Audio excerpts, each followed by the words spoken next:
Alright, let's give this a try. I want to read The Princess Bride is my favorite book. And since we have lots of time before we get back to school, I figured I might as well read it. And the book, Princess Bride, it's a little bit funny how the author set it up. It says that it was written by S. Morgenstern, and this is the Good Parts version, abridged by William Goldman. And abridged means shortened from the original length. But what really, William Goldman wrote this book, and he pretends that S. Morgenstern is the original author, and that Goldman found a copy, realized it was much longer than he remembers it, and so he has trimmed it down, only putting in the good parts of the whole story. But really, it is just his story that he created, and he created this fictional author, Morgenstern, to act like an original writer here. So that's why there's a lot of introduction to set up this whole backstory where he's found this book, and it was from his childhood and he doesn't remember it having all these extra pieces. So throughout the story, he pretends that Morgenstern is writing a history of this country known as Florin. And you can see it here. So this is the fictional world of Florin. And in this book, they'll be telling the story of the people who live in Florin. And from time to time, the author, Goldman, will interrupt the story with a little bit of background as to what Morgenstern had put in originally and what he changed. So there's some weird parts, and you'll see it in the italic writing that'll be wherever Goldman pretends to interrupt this fictional Morgenstern history. So there's some odd parts like that. I still want you to be confused, but this is the area that most of the story is focused on. There's Florin. It has Florin City here at the bottom. You see there's a castle and the great square. There's a thieves' quarter down in the corner there. And up on the right-hand corner, you see there's a zoo of death, which is mostly underground. It plays a big part in the story. And across the Florin Channel and the Channel of Gilder is the land of Gilder, another fictional area, which throughout the book they pretend as though these are actually real places that people have not really studied, and they're kind of lost to history. But there are many areas over in Gilder that will be involved in the story too, and we'll get to all of them, like the Fire Swamp and the Cliffs of Insanity. But at the beginning of the story, we're starting in Florin, and more specifically, we'll mostly be starting on this farm with the cow and the little hovel. So, we'll come back to the map every once in a while to remind you guys of places. But let's skip all the way up to Chapter 1, The Bride. The year that Buttercup was born, the most beautiful woman in the world was a French scullery maid named Annette. Annette worked in Paris for the Duke and Duchess de Guiche, and it did not escape the Duke's notice that someone extraordinary was polishing the pewter. The Duke's notice did not escape the notice of the Duchess either, who was not very beautiful and not very rich, but plenty smart. The Duchess set about studying Annette and shortly found her adversary's tragic flaw: chocolate. Armed now, the Duchess set to work. The Palace de Guiche turned into a candy castle. Everywhere you looked, bonbons.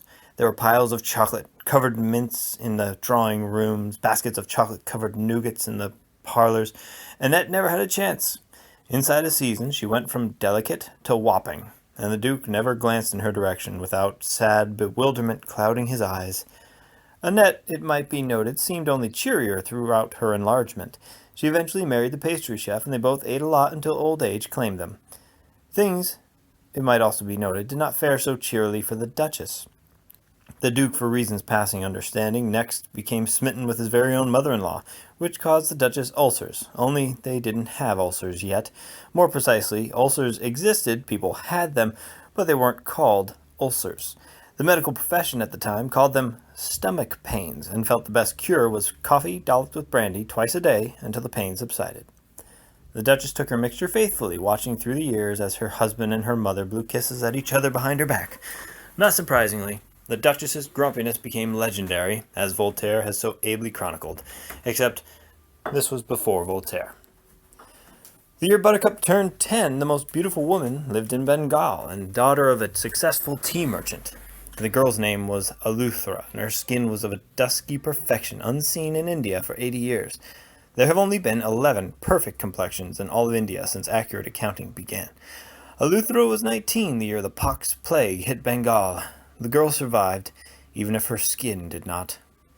When Buttercup was 15, Adela Tyrrell of Sussex on the Thames was easily the most beautiful creature. Adela was 20, and so far did she outdistance the world that it seemed certain she would be the most beautiful for many, many years. But then one day one of her suitors, she had 104 of them, exclaimed that without question Adela must be the most ideal item yet spawned. Adela, flattered, began to ponder the truth of the statement. That night, alone in her room, she examined herself pore by pore in the mirror. This was after mirrors. It took her until close to dawn to finish her inspection, but by the time it was clear to her the young man had been quite correct in his assessment. She was, through no real faults of her own, perfect. As she strolled through the family rose gardens watching the sunrise, she felt happier than she had ever been.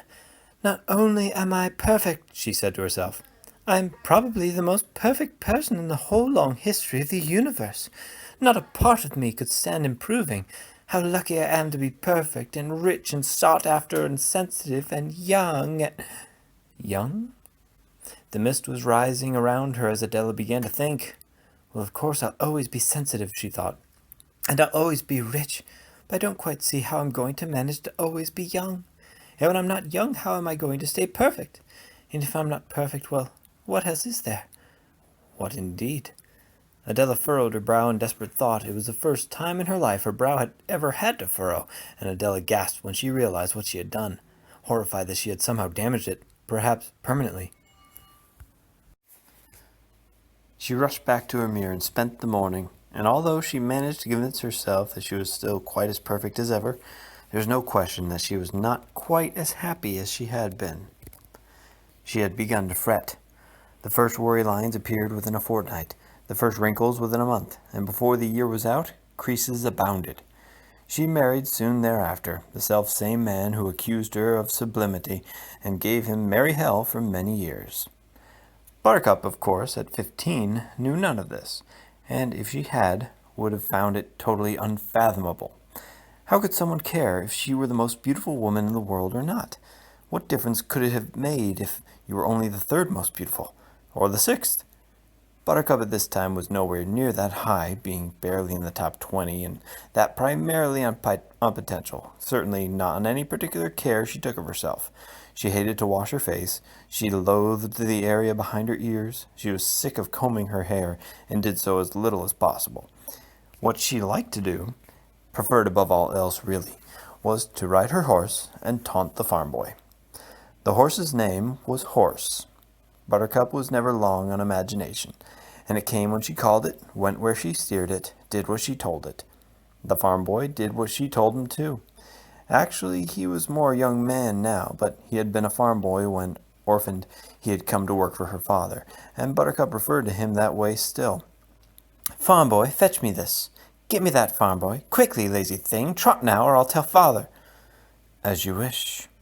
That was all he ever answered. "As you wish." "Fetch that, farm boy." "As you wish." "Dry this, farm boy." "As you wish." He lived in a hovel out near the animals, and according to Buttercup's mother, he kept it clean. He even read when he had candles. "I'll leave the lad an acre in my will," Buttercup's father was fond of saying. They had acres then. "You'll spoil him," Buttercup's mother always answered. "He's slaved for many years. Hard work should be rewarded." Then, rather than continue the argument, they had arguments then too, they would both turn on their daughter. You didn't bathe, her father said. I did, from Buttercup. Not with water, her father continued. You reek like a stallion. I've been riding all day, Buttercup explained. You must bathe, Buttercup, her mother joined in. The boys don't like their girls to smell of stables. Oh, the boys, Buttercup fairly exploded. I do not care about the boys. Horse loves me, and that is quite sufficient, thank you. She said that speech loud, and she said it often.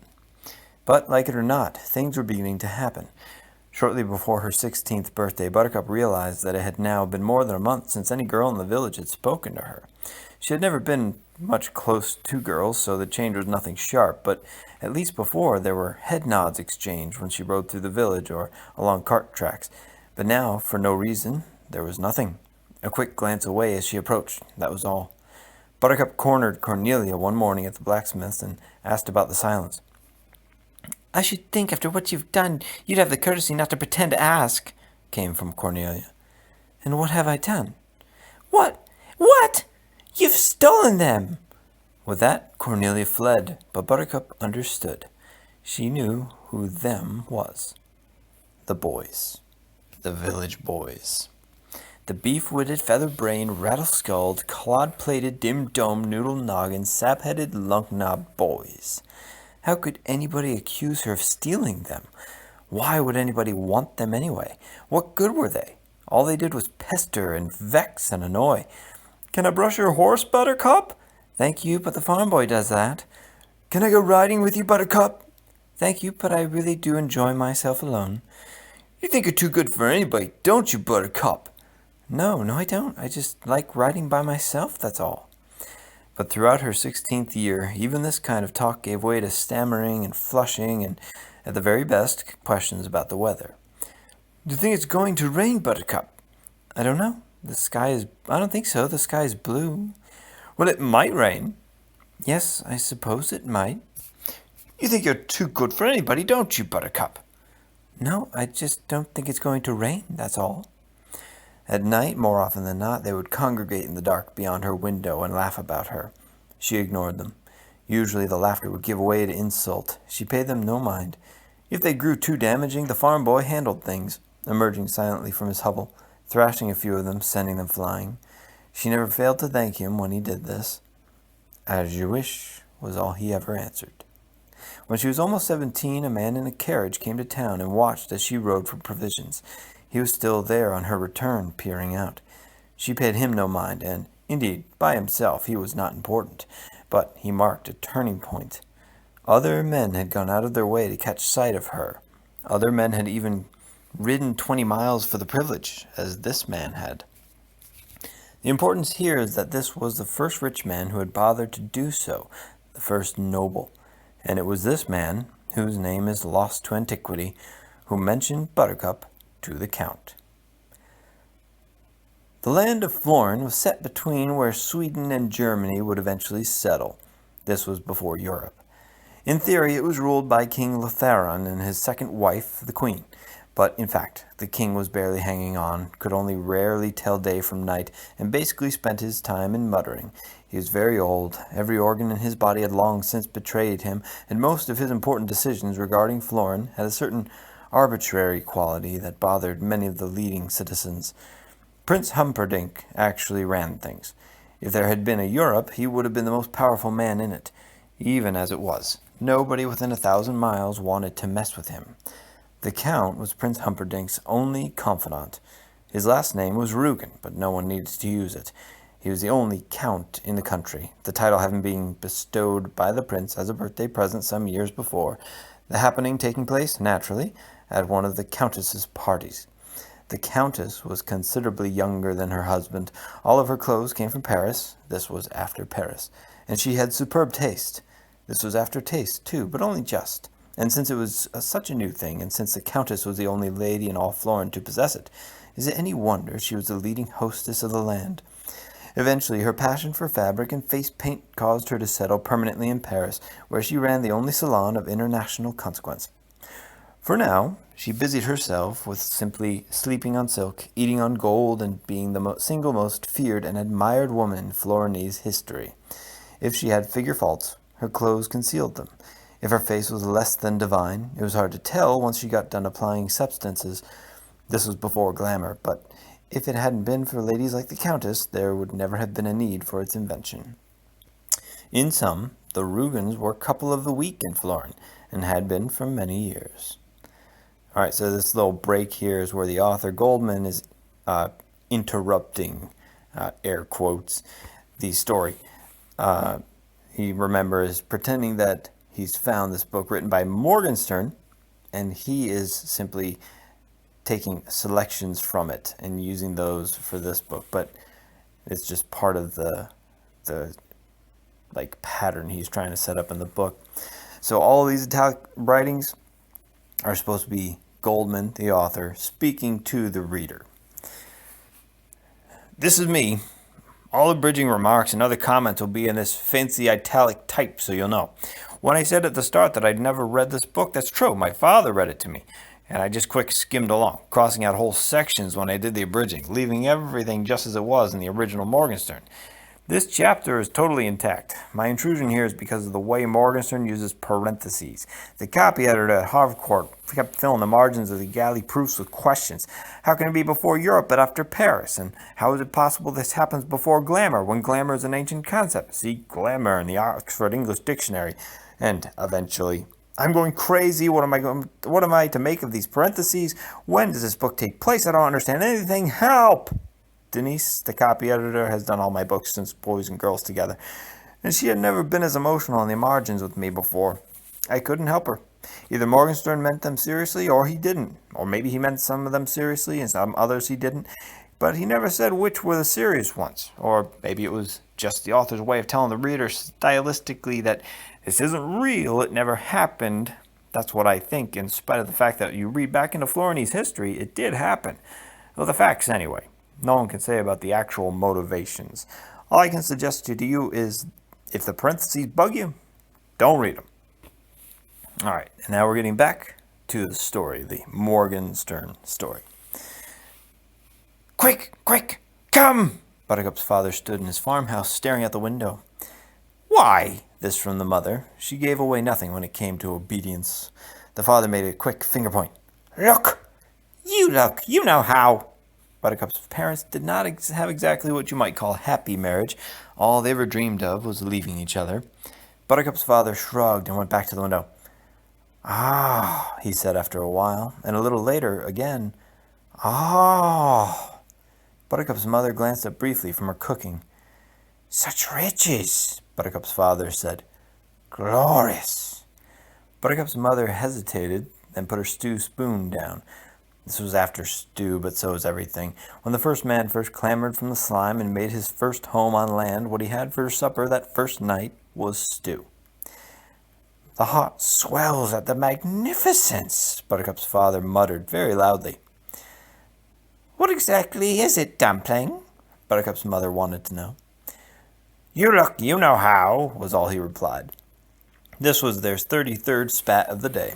This was long after spats. And he was behind 13 to 20, but he had made up a lot of distance since lunch when it was 17 to 2 against him. Donkey, the mother said, came over to the window. A moment later, she was going, right along with him. They stood there, the two of them, tiny and awed. From setting the dinner table, Buttercup watched them. They must be going to meet Prince Humperdinck someplace, Buttercup's mother said. The father nodded. Hunting, that's what the prince does. How lucky we are to have seen them pass by, Buttercup's mother said, and she took her husband's hand. The old man nodded. Now I can die. She glanced at him. Don't. Her tone was surprisingly tender, and probably she sensed how important he really was to her, because when he did die, 2 years further on, she went right after. And most of the people who knew her well agreed it was the sudden lack of opposition that undid her. Buttercup came close and stood behind them, staring over them, and soon she was gasping too, because the Count and Countess and all their pages and soldiers and servants and courtiers and champions and carriages were passing by the cart track at the front of the farm. I'm going to stop for a minute here and go back to the map, just so we can see. I think it's on here. You can probably see the cart track. There it is. Cart track. So They're passing this cart track path going towards their farm. And apparently, this was a rare occurrence to see noble people pass your very humble farm here. So, and that's where the castle is down there, just to show you a little bit of relation. Obviously, the distance is not exactly what you see here. A little simplified. All right, back to where we were. Let's see. There we go. The three stood in silence as the procession moved forward. Buttercup's father was a tiny mutt of a man who had always dreamed of living like the Count. He had once been 2 miles from where the Count and Prince had been hunting, and until this moment, that had been the high point of his life. He was a terrible farmer, and not much of a husband either. There wasn't really much in this world he excelled at, and he could never quite figure out how he happened to sire his daughter, but he knew, deep down, that it must have been some kind of wonderful mistake, the nature of which he had no intention of investigating. Buttercup's mother was a gnarled shrimp of a woman, thorny and worrying, who had always dreamed of somehow just once being popular, like the Countess was said to be. She was a terrible cook, and an even more limited housekeeper. How Buttercup slid from her womb was, of course, beyond her, but she had been there when it happened. That was enough for her. Buttercup herself, standing half a head over her parents, still holding the dinner dishes, still smelling of horse, only wished that the great procession wasn't quite so far away, so she could see if the Countess's clothes really were all that lovely. As if in answer to her request, the procession turned and began entering the farm. "Here?" Buttercup's father managed. "My God, why?" Buttercup's mother whirled on him. "Did you forget to pay your taxes?" This was after taxes, but everything is after taxes. Taxes were here even before stew. "Even if I did, they wouldn't need all that to collect them." And he gestured toward the front of his farm, where now the Count and Countess and all their pages and soldiers and servants and courtiers and champions and carriages were coming closer and closer. "What could they think? What could they want to ask me about?" he said. Go see, Buttercup's mother told him. "You go, please." "No, you, please." "We'll both go." They both went, trembling. "Cows," the Count said when they reached his golden carriage. "I would like to talk about your cows." He spoke from inside, his dark face darkened by the shadows. "My cows?" Buttercup's father said. "Yes, you see, I'm thinking of starting a little dairy of my own, and since your cows are known throughout the land as being Florin's finest, I thought I might pry your secrets from you." "My cows," Buttercup's father managed to repeat, hoping he was not going mad, because the truth was, and he knew it well, he had terrible cows. For years, nothing but complaints from the people in the village. If anyone else had milk to sell, he would have been out of business in a minute. Now, granted, things had improved since the farm boy had come to slave for him. No question the farm boy had certain skills, and the complaints were quite non-existent now, but that didn't make his the finest cows in Florin. Still, you didn't argue with the Count. Buttercup's father turned to his wife. "What would you say my secret is, my dear?" he asked. "Oh, there's so many," she said. She was no dummy, not when it came to the quality of their livestock. "You two are childless, are you?" the Count asked then. "No, sir," the mother answered. "Then let me see her," the Count went on. "Perhaps she will be quicker with her answers than her parents." "Buttercup," the father called, turning. "Come out, please." "How did you know we had a daughter?" Buttercup's mother wondered. "I guess.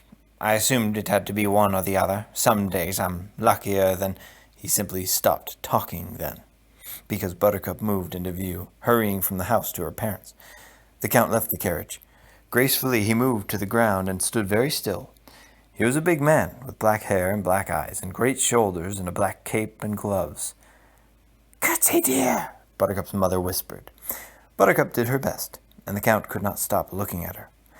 Understand now, she was barely rated in the top 20. Her hair was uncombed, unclean. Her age was just 17, so there was still, in occasional places, the remains of baby fat. Nothing had been done to the child. Nothing was really there but potential. But the Count still could not rip his eyes away. The Count would like to know the secrets behind our cow's greatness. Is that not correct, sir? Buttercup's father said. The Count only nodded, staring. Even Buttercup's mother noted a certain tension in the air. Ask the farm boy, he tends them, Buttercup said. And is that the farm boy? Came a new voice from inside the carriage. Then the Countess's face was framed in the carriage doorway. Her lips were painted a perfect red, her green eyes lined in black. All the colors of the world were muted in her gown. Buttercup wanted to shield her eyes from the brilliance. Buttercup's father glanced back toward the lone figure peering around the corner of the house. It is. Bring him to me. He's not dressed properly for such an occasion, Buttercup's mother said. I have seen bare chests before, the Countess replied, and then she called out, You! And pointed at the farm boy. Come here! Her finger snapped on here. The farm boy did as he was told, and when he was close, the Countess left the carriage. When he was a few paces behind Buttercup, he stopped, head properly bowed. He was ashamed of his attire, worn boots, and torn blue jeans. Blue jeans were invented considerably before most people supposed, and his hands were tight together in almost a gesture of supplication. Have you a name, farm boy? Wesley, Countess. Well, Wesley, perhaps you can help us with our problem. She crossed to him. The fabric of her gown grazed his skin. We are all of us here passionately interested in the subject of cows.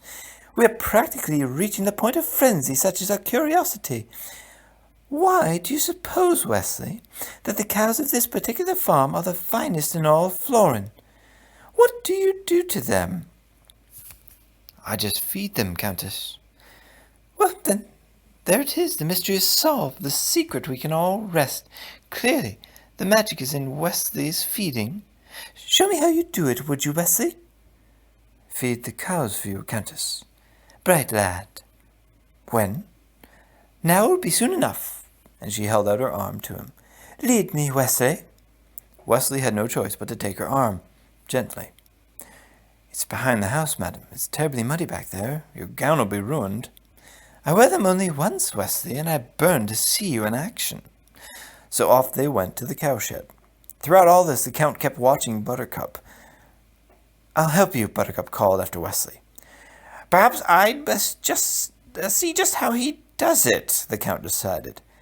Strange things are happening, Buttercup's parents said, and off they went too, bringing up the rear of the cow-feeding trip, watching the Count, who was watching their daughter, who was watching the Countess, who was watching Wesley. I couldn't see what he did that was so special, Buttercup's father said. He just fed them. This was after dinner now, and the family was alone again. They must like him personally. I had a cat once that only bloomed when I fed him. Maybe it's the same kind of thing. Buttercup's mother scraped the stew leavings into a bowl. Here, she said to her daughter. Wesley's waiting by the back door. Take him his dinner. Buttercup carried the bowl, opened the back door. Take it, she said. He nodded, accepted, started off to his tree stump to eat. I didn't excuse you, farm boy, Buttercup began. He stopped, turned back to her. I don't like what you're doing with Horse. Or what you're not doing with Horse is more to the point. I want him cleaned. Tonight. I want his hoofs varnished. Tonight. I want his tail pleated and his ears massaged. This very evening. I want his stable spotless. Now. I want him glistening, and if it takes you all night, it takes you all night. As you wish. She slammed the door and let him eat in the darkness. I thought Horse had been looking very well, actually, her father said. Buttercup said nothing. You yourself said so yesterday, her mother reminded her. I must be overtired, Buttercup managed. The excitement, no. Rest then, her mother cautioned. Terrible things can happen when you're overtired. I was overtired the night your father proposed. 34 to 22 and pulling away. Buttercup went to her room. She lay on her bed. She closed her eyes, and the Countess was staring at Wesley. Buttercup got up from the bed. She took off her clothes. She washed a little, got into her nightgown. She slipped between the sheets, snuggled down, closed her eyes. The Countess was still staring at Wesley. Buttercup threw back the sheets, opened her door. She went to the sink by the stove and poured herself a cup of water. She drank it down. She poured another cup and rolled it in its coolness across her forehead. The feverish feeling was still there. How feverish. She felt fine. She was 17 and not even a cavity. She dumped the water firmly into the sink, turned, marched back to her room, shut the door tight, went back to bed. She closed her eyes. The Countess would not stop staring at Wesley. Why? Why in the world would a woman in all the history of Florin, who was in all ways perfect, be interested in the farm boy? Buttercup rolled around in bed, and there simply was no other way of explaining that look. She was interested. Buttercup shut her eyes tight and studied the memory of the Countess. Clearly, something about the farm boy interested her. Facts were facts, but what? The farm boy had eyes like the sea before a storm, but who cared about eyes? And he had a pale blonde hair, and if you like that sort of thing, and he was broad enough in the shoulders, but not all that much broader than the Count, and certainly he was muscular, but anybody would be muscular who slaved all day, and his skin was perfect and tan, but that came again from slaving in the sun all day. Who wouldn't be tan? And he wasn't that much taller than the Count either, although his stomach was flatter, but that was because the farm boy was younger. Buttercup sat up in bed. It must be his teeth. The farm boy did have good teeth. Give credit where credit was due. White and perfect, particularly set against the sun-tanned face. Could it have been anything else? Buttercup concentrated. The girls in the village followed the farm boy around a lot whenever he was making deliveries, but they were idiots. They followed anything. And he always ignored them, because if he'd ever opened his mouth, they would have realized that was all he had, just good teeth. He was, after all, exceptionally stupid. It was really very strange that a woman as beautiful and slender and willowy and graceful, a creature as perfectly packaged, as supremely dressed as the Countess, should be hung up on teeth that way. Buttercup shrugged. People were surprisingly complicated. But now she had it all diagnosed, deduced, clear. She closed her eyes and snuggled down and got all nice and comfortable, and people don't look at other people the way the Countess looked at the farm boy because of their teeth. Oh, Buttercup gasped. Oh dear. Now the farm boy was staring back at the Countess. He was feeding the cows, and his muscles were rippling the way they always did under his tan skin, and Buttercup was standing there watching as the farm boy looked, for the first time, deep into the Countess's eyes. Buttercup jumped out of bed and began to pace her room. How could he? Oh, it was all right if he looked at her, but he wasn't looking at her. He was looking at her. She's so old, Buttercup muttered. Starting to storm a bit now. The Countess would never see 30 again, and that was fact. And her dress looked ridiculous out in the cowshed, and that was fact too. Buttercup fell onto her bed and clutched her pillow across her breast. The dress was ridiculous before it ever got to the cowshed. The Countess looked rotten the minute she left the carriage, with her too big painted mouth and her little piggy painted eyes and her powdered skin and flailing and thrashing, Buttercup wept and tossed and paced and wept some more, and there have been 3 great cases of jealousy since David of Galilee was first afflicted with the emotion when he could no longer stand the fact that his neighbor Saul's cactus outshone his own. Originally, jealousy pertained solely to plants and other people's cactus or ginkgos, or later, when there was grass, which is why, even to this day, we say that someone is green with jealousy. Buttercup's case rated a close 4th on the all-time list. It was a very long and very green night. She was outside his hovel before dawn. Inside, she could hear him, already awake. She knocked. He appeared, stood in the doorway. Behind him, she could see a tiny candle, open books. He waited. She looked at him. Then she looked away. He was too beautiful. "I love you," Buttercup said. "I know this must come as something of a surprise, since all I've ever done is scorn you and degrade you and taunt you, but I have loved you for several hours now, and every second more. I thought an hour ago I loved you more than any woman has ever loved a man, but half an hour after that I knew that what I felt before was nothing compared to what I felt then. But 10 minutes after that, I understood that my previous love was a puddle compared to the high seas before a storm. Your eyes are like that, did you know? Well, they are. How many minutes ago was I? 20? Had I brought my feelings up to then? It doesn't matter." Buttercup still could not look at him. The sun was rising behind her now. She could feel the heat on her back, and it gave her courage. "I love you so much more now than 20 minutes ago that there cannot be comparison. I love you so much more now that when you opened your hovel door, there cannot be comparison. There is no room in my body for anything but you. My arms love you, my ears adore you, my knees shake with blind affection. My mind begs you to ask it something so it can obey. Do you want me to follow you for the rest of your days? I will do that. Do you want me to crawl? I will crawl. I will be quiet for you, or sing for you, or if you are hungry, let me bring you food, or if you have a thirst and nothing will quench it but Arabian wine, I will go to Araby, even though it is across the world, and bring a bottle back for your lunch. Anything there is that I can do for you, I will do for you. Anything there is I cannot do, I will learn to do. I know I cannot compete with the Countess in skills or wisdom or appeal. And I saw the way she looked at you, and I saw the way you looked at her. But remember, please, that she is old and has other interests, while I am 17, and for me there is only you. Dearest Wesley, I've never called you that before, have I? Wesley, Wesley, Wesley, Wesley, Wesley, darling Wesley, adored Wesley, sweet, perfect Wesley, whisper that I have a chance to win your love. And with that, she dared the bravest thing she'd ever done. She looked right into his eyes. He closed the door in her face, without a word. Without a word. Buttercup ran. She whirled and burst away, and the tears came bitterly. She could not see. She stumbled. She slammed into a tree trunk, fell, rose, ran on. Her shoulder throbbed from where the tree trunk hit her, and the pain was strong, but not enough to ease her shattered heart. Back to her room she fled, back to her pillow. Safe behind the locked door, she drenched the world with tears. Not even one word. He hadn't had the decency for that. Sorry, he could have said. Would it have ruined him to say sorry too late? He could have said.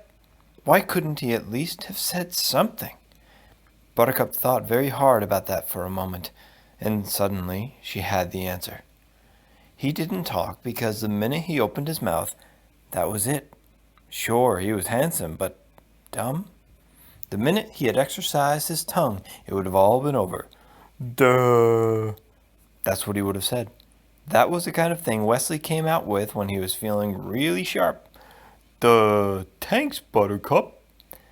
Buttercup dried her tears and began to smile. She took a deep breath, heaved a sigh. It was all part of growing up. You got these little quick passions, you blinked, and they were gone. You forgave faults, found perfection, fell madly.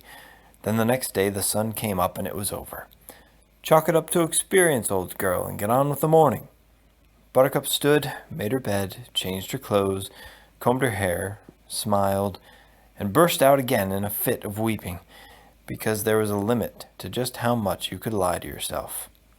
Wesley wasn't stupid. Oh, she could pretend he was. She could laugh about his difficulties with the language. She could chide herself for her silly infatuation with a dullard. The truth was simply this. He had a head on his shoulders, with a brain inside every bit as good as his teeth. There was a reason he hadn't spoken, and it had nothing to do with gray cells working. He hadn't spoken because, really, there was nothing for him to say. He didn't love her back, and that was that. The tears that kept Buttercup company the remainder of the day were not at all like those that had blinded her into the tree trunk.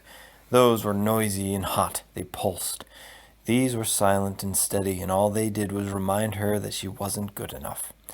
She was 17, and every male she'd ever known had crumbled at her feet, and it meant nothing. The one time it mattered, she wasn't good enough. All she knew really was riding, and how was that to interest a man when that man had been looked at by the Countess? It was dusk when she heard footsteps outside her door, then a knock. Buttercup dried her eyes. Another knock. "Whoever is that?" Buttercup yawned finally. "Wesley." Buttercup lounged across the bed. "Wesley," she said. "Do I know any Oh, farm boy, it's you! How droll!" She went to her door, unlocked it, and said in her fanciest tone, "I'm ever so glad you stopped by. I've been feeling just ever so slummy about that little joke I played on you this morning. Of course you knew I wasn't for a moment serious, or at least I thought you knew, but then, just when you started closing the door, I thought for one dreary instant that perhaps I'd done my little jest a bit too convincingly, and poor dear thing, you might have thought I meant what I said, when of course we both know the total impossibility of that ever happening. I've come to say goodbye. Buttercup's heart bucked, but she still held to Fancy. You're going to sleep, you mean? And you've come to say good night? How thoughtful of you, farm boy, showing me that you forgive me for my little morning's tease. I certainly appreciate your thoughtfulness, and he cut her off. I'm leaving. Leaving? The floor began to ripple. She held to the doorframe. Now? Yes. Because of what I said this morning? Yes. I frightened you away, didn't I? I could kill my tongue. She shook her head and shook her head. Well, it's done. You've made your decision. Just remember this. I won't take you back when she's done with you. I don't care if you beg. He just looked at her. Buttercup hurried on. Just because you're beautiful and perfect, it's made you conceited. You think people can't get tired of you? Well, you're wrong. They can, and she will. Besides, you're too poor. I'm going to America. I seek my fortune. This was just after America, but long after fortunes. A ship sails soon from London. There's great opportunity in America. I'm going to take advantage of it. I've been training myself in my hovel. I've taught myself not to need sleep. A few hours only. I'll take a 10-hour-a-day job, and then I'll take another 10-hour-a-day job, and I'll save every penny from both, except what I need to eat to keep strong. And when I have enough, I'll buy a farm and build a house, and make a bed big enough for two. You're just crazy if you think she's going to be happy in some run-down farmhouse in America, not with what she spends on clothes. Stop talking about the Countess. As a special favor, before you drive me mad. Buttercup looked at him. Don't you understand anything that's going on? Buttercup shook her head. Wesley shook his, too. You never have been the brightest, I guess. Do you love me, Wesley? Is that it? He couldn't believe it. Do I love you? My God, if your love were a grain of sand, mine would be a universe of beaches. If your love were... I don't understand that first one yet, Buttercup interrupted. She started to get very excited now. Let me get this straight. Are you saying my love is the size of a grain of sand and yours is this other thing? Images just confused me so. Is this universal business of yours bigger than my sand? Help me, Wesley. I have a feeling we're on the verge of something just terribly important. I have stayed these years in my hovel because of you. I have taught myself languages because of you. I have made my body strong because I thought you might be pleased by a strong body. I have lived my life with only the prayer that some sudden dawn you might glance in my direction. I have not known a moment in years when the sight of you did not send my heart careening against my ribcage. I have not known a night when your visage did not accompany me to sleep. There has not been a morning when you did not flutter behind my waking eyelids. Is any of this getting through to you, Buttercup, or do you want me to go on for a while? Never stop. There has not been... If you're teasing me, Wesley, I'm just going to kill you. How can you even dream I might be teasing? Well, you haven't once said you loved me. That's all you need? Easy. I love you. Okay, want it louder? I love you. Spell it out, should I? I-L-O-V-E-Y-O-U. Want it backward? You love I. You are teasing now, aren't you? A little, maybe. I've been saying it so long to you, you just wouldn't listen. Every time you said, Farm boy, do this, you thought I was answering, as you wish. But that's only because you were hearing wrong. I love you was what it was, but you never heard, and you never heard. I hear you now, and I promise you this, I will never love anyone else. Only Wesley, until I die. He nodded. Took a step away. I'll send for you soon. Believe me. Would my Wesley ever lie? He took another step. I'm late. I must go. I hate it, but I must. The ship sails soon, and London is far. I understand. He reached out with his right hand. Buttercup found it very hard to breathe. Goodbye. She managed to raise her right hand to his. They shook. Goodbye, he said again. She made a little nod. He took a third step, not turning. She watched him. He turned, and the words ripped out of her. Without one kiss! They fell into each other's arms. There have been 5 great kisses since 1642 BC, when Saul and Delilah Corn's inadvertent discovery swept across Western civilization.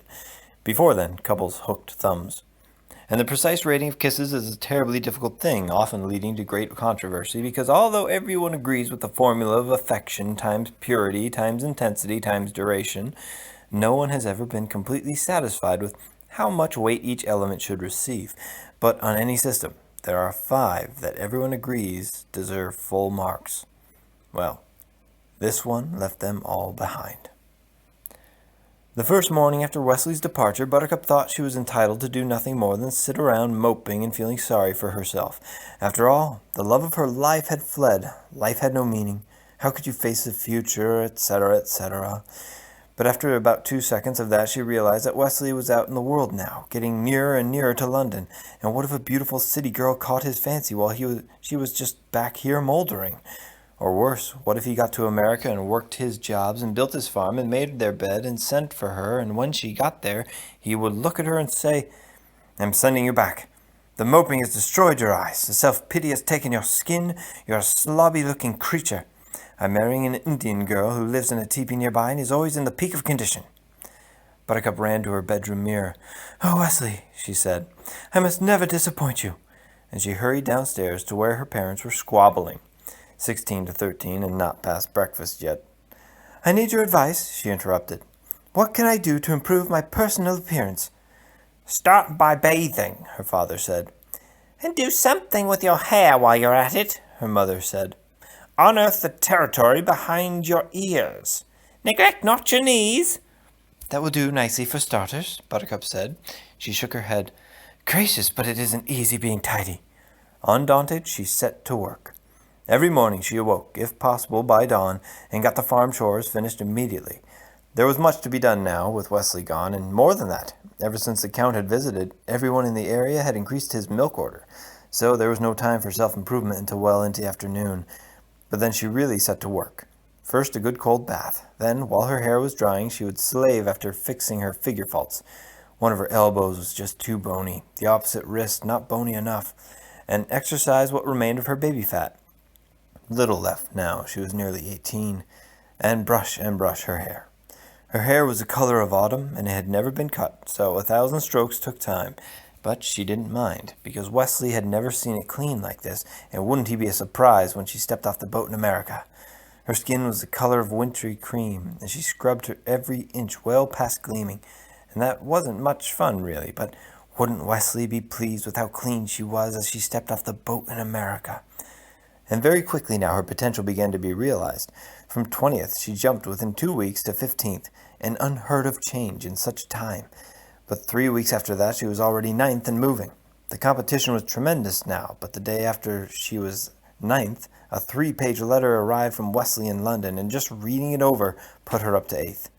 That was really what was doing it for her more than anything. Her love for Wesley would not stop growing, and people were dazzled when she delivered milk in the morning. Some people were only able to gape at her, but many talked, and those that did found her warmer and gentler than she had ever been before. Even the village girls would nod and smile now, and some of them would ask after Wesley, which was a mistake unless you happened to have a lot of spare time, because when someone asked Buttercup how Wesley was, well, she told them. He was supreme as usual. He was spectacular. He was singularly fabulous. Oh, she could go on for hours. Sometimes it got a little tough for the listeners to maintain strict attention, but they did their best, since Buttercup loved him so completely. Which was why Wesley's death hit her the way it did. He had written to her just before he sailed for America. The Queen's Pride was his ship, and he loved her. That was the way his sentences always went. It is raining today, and I love you. My cold is better, and I love you. Say hello to Horace, and I love you. Like that. Then there were no letters, but that was natural. He was at sea. Then she heard. She came home from delivering the milk, and her parents were wooden. "Off the Carolina coast," her father whispered. Her mother whispered, "Without warning. At night." "What?" from Buttercup. "Pirates," said her father. Buttercup thought she'd better sit down. Quiet in the room. "He's been taken prisoner, then," Buttercup managed. Her mother made a no. "It was Roberts," her father said. "The dread pirate Roberts." "Oh," Buttercup said. "The one who never leaves survivors." "Yes," her father said. Quiet in the room. Suddenly Buttercup was talking very fast. "Was he stabbed? Did he drown? Did they cut his throat asleep? Did they wake him, do you suppose? Perhaps they whipped him dead." She stood up then. "I'm getting silly. Forgive me." She shook her head, as if the way they got him mattered. "Excuse me, please." With that she hurried to her room. She stayed there many days. At first her parents tried to lure her, but she would not have it. They took to leaving food outside her room, and she took bits and shreds, enough to stay alive. There was never noise inside, no wailing, no bitter sounds. And when she at last came out, her eyes were dry. Her parents stared up from their silent breakfast at her. They both started to rise, but she put a hand out to stop them. "I can care for myself, please." And she set about getting some food. They watched her closely. In point of fact, she had never looked as well. She had entered her room as just an impossibly lovely girl. The woman who emerged was a trifle thinner, a great deal wiser, an ocean sadder. This one understood the nature of pain, and beneath the glory of her features there was character, and a sure knowledge of suffering. She was 18. She was the most beautiful woman in 100 years. She didn't seem to care. "You're all right?" her mother asked.